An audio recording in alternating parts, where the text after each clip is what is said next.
So this is another case in which the gods are with me, as opposed to the last one where they were opposed to me.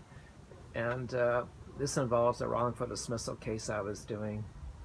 Pretty bitter litigation, but the issue became how much money that my client was going to be entitled to in the lawsuit. And in civil lawsuits, if the other side makes an offer, for example, if someone offers $20,000 to win the case and be entitled to legal costs, the result has to be an order that it exceeds $20,000. So in this case, after the end of the trial, the judge makes an order. Can't remember the specifics, but it came to about, let's call it $70,000, which was close to the offer, in fact, under the offer. But there was also at that time prejudgment interest, and prejudgment interest was pretty new. And at that moment in time, you had to prove what the prejudgment rate of interest was. You have to call evidence and prove it.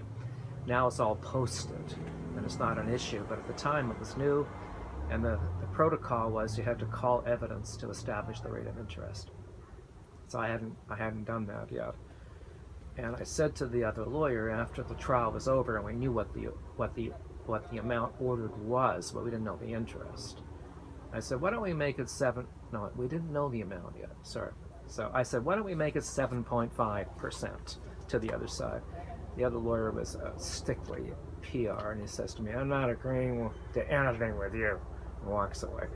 Well, it turns out he should have, because the actual rate of interest was set at 8.75, and that rate of interest plus the amount that the judge ordered carried the result above the offer by $320, which meant we got costs all the way through.